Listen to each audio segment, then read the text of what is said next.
চলুন তাহলে আজকে দেখে নেওয়া যাক ক্যারামেল পুডিং কিভাবে বানানো হয়। তার জন্য গ্যাস জ্বালিয়ে প্রথমে 500 গ্রাম দুধকে গরম করতে বসিয়ে দিয়েছি মিডিয়াম ফ্লেমে করে। এখন দুধটা বেশ কিছুক্ষণ ফুটিয়ে নেওয়ার পরে এখানে অ্যাড করে দেব 50 গ্রাম চিনি। চিনিটা দিয়ে দেওয়ার পরে দেখুন ভালোভাবে নাড়াচাড়া করে চিনিটাকে মেল্ট করে নিতে হবে। আর দুধটাকে 500 গ্রাম দুধ যেহেতু ছিল সেখানে 250 গ্রাম করে এভাবে দুধটাকে ঘন করে নিতে হবে। আর এই পর্যায়ে দেখুন দুধ বেশ ঘন হয়ে এসছে। এখন গ্যাসের ফ্লেমটা বন্ধ করে ঠান্ডা হতে দিয়ে দেব। দুধটা তো জাল দিয়ে ঘন করে নিলাম। আর একটি পাত্রে চিনিটা ক্যারামেলাইজড করে নেব। তার জন্য কড়াইতে দিয়ে দিলাম 40 গ্রাম চিনি ও জল 2 চামচ। এবারে ভালোভাবে নাড়াচাড়া করে চিনিটা ক্যারামেলাইজড করে নেব। তবে গ্যাসের ফ্লেমটা একেবারে মিডিয়ামে রেখে করতে হবে। দেখুন ধীরে ধীরে কালারটা চেঞ্জ হতে শুরু করেছে।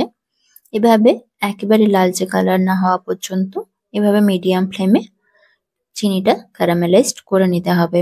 আর এদিকে দেখুন পারফেক্ট ক্যারামেলাইজড হয়ে গেছে। এবার একটি পাত্রে ঢেলে দিলাম। এবার ভালোভাবে একটু মেল্ট করে নেব, চারিদিকে ছড়িয়ে দেবো ওই পাত্রেরই। দেখুন এই পর্যায়ে ক্যারামেলাইজডও হয়ে গেছে। এরপরে চলে যাব আর একটি পাত্রে দুটো ডিম ফাটিয়ে রেডি করে নেব। এবার হ্যান্ড বিটার দিয়ে ভালোভাবে ডিমটাকে ফেটিয়ে রেডি করে নেব। ডিমটাকে বেশ ভালো মতো করে মেল্ট করে নিতে হবে হ্যান্ড ব্লেন্ডারের সাহায্যে। দেখুন এভাবেই ভালো মতো ব্লেন্ড করে নিচ্ছি। ডিমটা ব্লেন্ড করা হয়ে গেছে। এই পর্যায়ে এখানে আমি অ্যাড করে দেব দুধটা, যেটা আমি আগে রেডি করে রেখেছিলাম।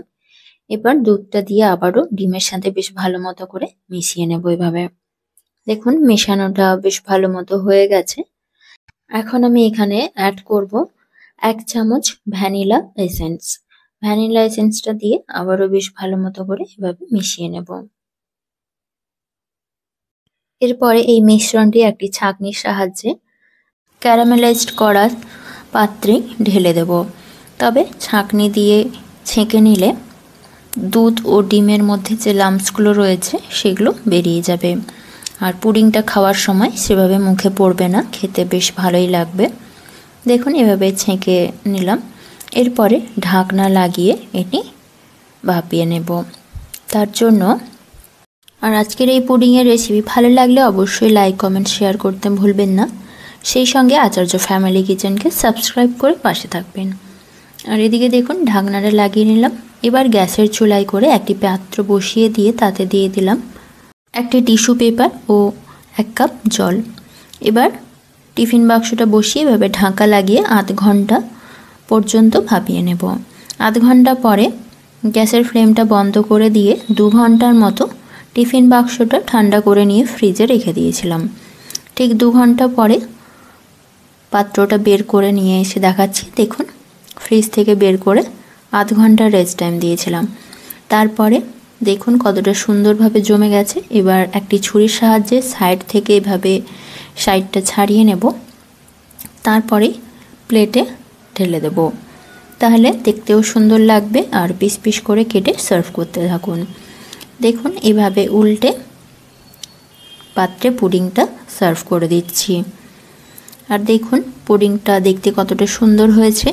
আমি যেহেতু পাত্রটা বড় নিয়েছিলাম তাই পাউন্ডটা বেশি বড় হয়নি। পাত্রটা একটু ছোট সাইজে নিয়ে এই ঠিক সঠিক মাপসহ এইভাবে করুন, তাহলে পুডিং খুবই স্পঞ্জি হবে, খেতেও বেশ সুস্বাদু লাগবে।